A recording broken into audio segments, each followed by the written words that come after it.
वरिष्ठ पत्रकार सैयद कासिम ने किया इंडिया गठबंधन के खोखले दावे का पर्दाफाश। क्या इंडिया गठबंधन कर रहा है दलितों के साथ बड़ी साजिश? नमस्कार, मैं अनुज कुमार, आप देख रहे हैं जनपथ लाइव। जिस तरीके से देखा जाए, लोकसभा चुनाव के 6 जो चरण थे वो संपन्न हो गए हैं और 7वें चरण का चुनाव प्रचार प्रसार जो है समाप्त होने वाला है। ऐसे में अगर देखा जाए, तमाम राजनीतिक पार्टियां तमाम तरीके के दावे करती हुई नजर आ रही हैं। जहां एक तरफ एनडीए 400 पार का नारा दे रही है, वहीं अगर बात किया जाए इंडिया अलायंस की, तो वो भी कहीं ना कहीं देखा जाए तो भाजपा को फेल और अपनी सरकार बनाने के तमाम दावे करता हुआ नजर आ रहा है। ऐसे में अगर देखा जाए कि ये तमाम राजनीतिक पार्टियां जो इस तरीके के दावे कर रही हैं और तमाम जो पत्रकार हैं इनके पक्ष की बैटिंग करते हुए नजर आ रहे हैं, बड़ी बात निकल कर सामने आ रही है। लेकिन इसके इतर कुछ ऐसे भी पत्रकार हैं जो समाज की सच्ची बात और सच्ची खबर की बात करते हैं। ऐसे में अगर देखा जाए, जिस तरीके से इमरान शकील खान एक जो है ये पत्रकार हैं जो लिख रहे हैं, शकील खान जो है पूरा जो है राजनीतिक विश्लेषण के तौर पर सोशल मीडिया पर एक्टिव रहते हैं और लगातार इनके जो विश्लेषण होते हैं वो कहीं ना कहीं जमीनी स्तर से जुड़े होते हैं और जमीनी सच्चाई से भी जुड़े हुए नजर आते हैं। ऐसे में देखा जाए, इमरान शकील का जो आज का जो ट्वीट है वो बहुत ज्यादा सोशल मीडिया पर वायरल हो रहा है। उस ट्वीट के कुछ अंश जो है मैं आपके सामने रख रहा हूं। इमरान शकील खान लिखते हैं, चुनाव सोशल मीडिया पर नहीं बल्कि जमीन पर लड़ा जाता है। चुनाव ट्रोल टीम के सहारे नहीं बल्कि मजबूत कैडर के सहारे लड़ा जाता है। चुनाव सोशल मीडिया मैनेजमेंट से नहीं बल्कि जातीय समीकरण से लड़ा जाता है। ये बुद्धिजीवी और पत्रकार दिखने वाले लोग दरअसल दलाल हैं, इनके निजी स्वार्थ हैं।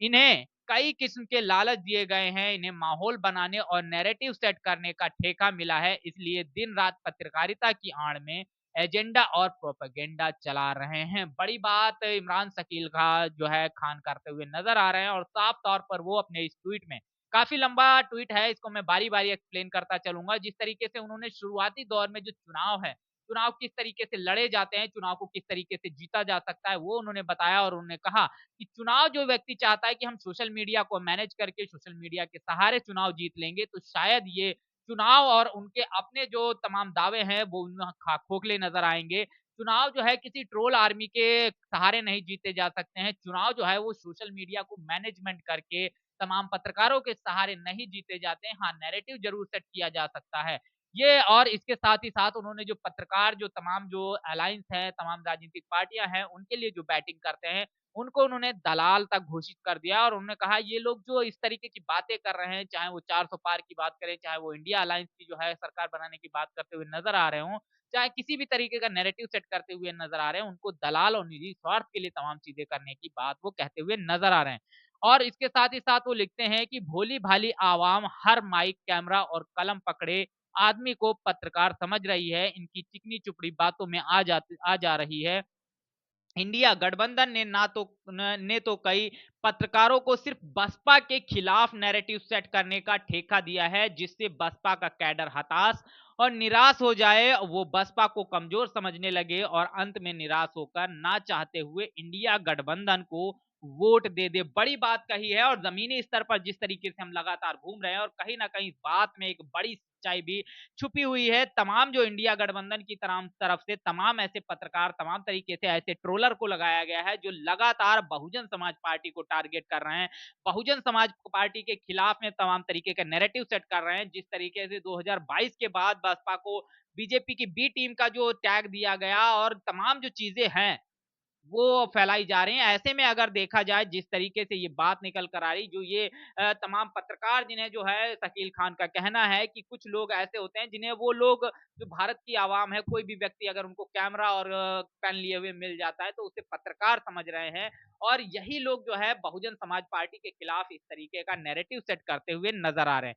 ना चाहते हुए भी इंडिया गठबंधन को वोट दे दे, इस तरीके की कवायद जो है इंडिया गठबंधन ने बसपा को इस तरीके का नैरेटिव सेट करके कमजोर साबित करने की कोशिश कर रहा है, ताकि बहुजन समाज पार्टी का जो कैडर है, बहुजन समाज पार्टी का जो कैडर है वो खुद में हताश और निराश हो जाए और निराश होकर कहीं ना कहीं इंडिया गठबंधन को वोट दे दे। इस तरीके का नैरेटिव जो है वो लगातार सेट किया जा रहा है। अखिलेश यादव इस तरीके की बातें मंचों से करते हुए नजर आ रहे हैं।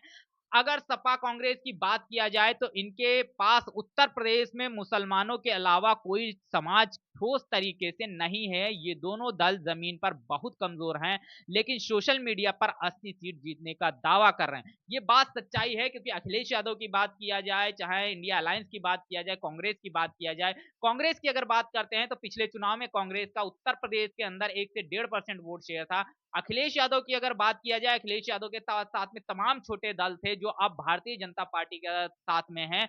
अब ऐसे में अखिलेश यादव के पास मुस्लिम समाज के एक ठोस वोटर के सिवाय कोई भी वोटर नहीं है। और अगर बात किया जाए, यादव वोटर की बात किया जाए, तो ऐसी तमाम सीटें हैं जहां पर मुस्लिम कैंडिडेट जब खड़ा किया जाता है तो वहां पर ये आरोप लगते हैं कि यादव समाज का जो वोटर है वो भारतीय जनता पार्टी को वोट दे आता है। और शायद यही बड़ी वजह रही होगी कि अखिलेश यादव ने जो है मुस्लिम समाज को इतने टिकट नहीं दिए। उसका कारण ये भी है क्योंकि अखिलेश यादव जानते हैं कि अगर मुस्लिम कैंडिडेट कहीं होगा तो वहां पर जो अखिलेश का जो कोर वोटर है वो भारतीय जनता पार्टी को जो है वोट दे आएगा। इसी के साथ साथ अगर देखा जाए, वरिष्ठ पत्रकार है सैयद कासिम, उनका जो एक ट्वीट है सोशल मीडिया पर वायरल हो रहा है और उसको भी जो है इमरान शकील खान ने जो है कोट करते हुए लिख रहे हैं। सैयद कासिम सर का कहना है कि वरिष्ठ पत्रकार सैयद कासिम के कथन के अनुसार समाजवादी पार्टी 2019 लोकसभा चुनाव में हार के बाद जो है कहती है कि दलितों ने सपा को वोट नहीं दिया। जब 2019 में सपा और बसपा का अलायंस होता है और तमाम ऐसी सीटें होती हैं जहां दलित और मुस्लिम का अच्छा गठबंधन बनता है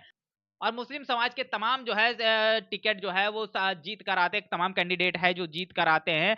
ऐसे में देखा जाए उस समय जब अलायंस के बाद में सपा बसपा का अलायंस होता है और बाद में सपा अलायंस के बाद चुनाव के बाद परिणाम के बाद ये कहती है कि हमें दलित समाज का वोट नहीं मिला है। इस तरीके की बात जो है समाजवादी पार्टी कहती है। लेकिन अब 2024 में वही समाजवादी पार्टी कह रही है कि दलित समाज जो है वो इंडिया अलायंस को वोट कर रहा है, जबकि अगर देखा जाए दलित समाज की राजनीति करने वाली बसपा सुप्रीमो मायावती जी की बात किया जाए, वो अकेले चुनाव लड़ रही हैं और जहां पे हमने जो ग्राउंड रिपोर्टिंग की वहां दलित समाज जो है वो बसपा के साथ खड़ा होता हुआ नजर आ रहा है। लगातार तमाम ऐसी रिपोर्ट जो है वो हमारे चैनल पर ग्राउंड रिपोर्ट दिखाई देगी आपको, आप लगातार देख रहे हैं। और दलित समाज जो है बड़ी मजबूती के साथ में बसपा के साथ में खड़ा हुआ है। लेकिन इंडिया अलायंस की तरफ से ये सेट करने की कोशिश की जा रही है कि जो दलित समाज 2019 में जब बसपा के साथ में सपा का अलायंस हुआ, उस दलित समाज ने सपा को वोट नहीं दिया। यानी कि साफ तौर पर इंडिया अलायंस का ये कहना है, समाजवादी पार्टी का ये कहना है कि दलित समाज ने ही भाजपा को वोट देकर उसको जिताया है, जबकि ग्राउंड पर सच्चाई कुछ और ही है। इसके साथ ही साथ अगर आप देखेंगे 2019 में भी जो इतने मुस्लिम सांसद जीत कर आए थे, उसमें भी बड़ी भागीदारी अगर आप देखेंगे तो दलित समाज के ही व्यक्तियों की थी। और ऐसे में वो समाजवादी पार्टी जो 2000 में बसपा सुप्रीमो के साथ में अलायंस करने के बाद ये कहती है कि दलित ने हमें वोट नहीं दिया, और 2024 के चुनाव में वो साफ तौर पर ये कहती हुई नजर आ रही है कि वो दलित जो पहले उसने जो भाजपा को वोट दिया था, अब वो दलित जो है वो समाजवादी पार्टी के साथ में है। जिस मायावती के अलायंस के साथ में रहने से जिस दलित ने वोट नहीं दिया, वो दलित समाज अब जो है वो समाजवादी पार्टी के साथ में है। कितनी हास्यास्पद बात है। ये जो बात समाजवादी पार्टी के लोग कह रहे हैं, कहीं न कहीं आप देखेंगे कि किस तरीके की जो है मज़ाकिया जो चीज़ें चल रही हैं, यहाँ पर आप देख सकते हैं किस तरीके से हास्यास्पद जो है ये इस तरीके का नैरेटिव सेट करने की कोशिश की जा रही है। और ये सब नैरेटिव दलित समाज को हतोत्साहित करने के लिए किया जा रहा है, गढ़ा जा रहा है। समाजवादी पार्टी और कांग्रेस अपने वोट बैंक को बिखरने से बचाने के लिए चुनाव लड़ रहे हैं। दलित समाज को सतर्क सावधान रहने की आवश्यकता है, किसी भी भ्रम जाल में फंस कर अपना वोट और अपनी मूवमेंट का नुकसान ही करेंगे। बड़ी बात उन्होंने कही है। और इमरान शकील खान का कहना है कि दलित समाज जो है इस चीज से बहुत ज्यादा जो है होशियार है, वो सतर्क है। वो कभी भी अपने जो है किसी के इस तरीके की बातें करने से किसी के भी भ्रम जाल में फंसने वाला नहीं है। वो किसी के भ्रम जाल में फंस के अपने ही मूवमेंट को नुकसान नहीं कर सकता, ऐसा उनका जो है विश्वास दलित समाज पर है। और वो क्योंकि वो समय पर जो है तमाम चीजों को देखते नजर आ रहे हैं, और इसलिए वो कहते हैं इसलिए आराम से रहिए। सोशल मीडिया पर सक्रिय हर इंसान ईमानदार पत्रकार और बुद्धिजीवी नहीं है, बल्कि कुछ धूर्त शिकारी भी हैं। बड़ी बात उन्होंने कही है इमरान शकील खान की। इन तमाम बातों से एक चीज स्पष्ट हो जाती है, एक तरफ जहां इंडिया अलायंस ने तमाम ऐसे पत्रकारों को लगा रखा है जो बहुजन समाज पार्टी को एकदम जो है खत्म पार्टी, एकदम जो है उसके जमीनी स्तर पर कोई वजूद नहीं है, इस तरीके का नैरेटिव बीजेपी की बी टीम साबित करने के लिए एक पूरी जो है एक पूरी टीम लगा रखी है। वहीं बहुजन समाज को इतना हतोत्साहित कर देना चाहते हैं कि उनको ये लगने लगे कि अब बहुजन समाज पार्टी में कुछ नहीं बता है, और वो हतोत्साहित होकर कहीं न कहीं अपनी मिशन और मूवमेंट के खिलाफ जाकर जो है, वो समाजवादी पार्टी कांग्रेस के इंडिया अलायंस को वोट दे दे।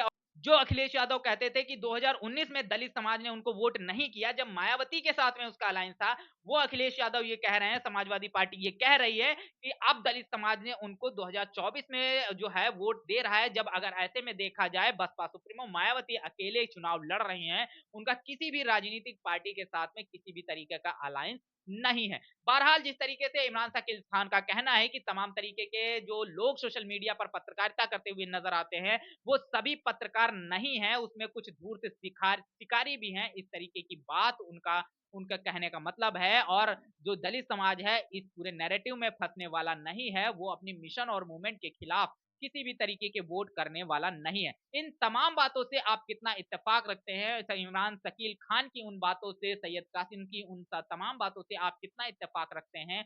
कमेंट बॉक्स में अपनी प्रतिक्रिया जरूर दर्ज कराइएगा। बने रहिएगा जनपथ लाइव के साथ। तब तक के लिए जय भीम, जय भारत।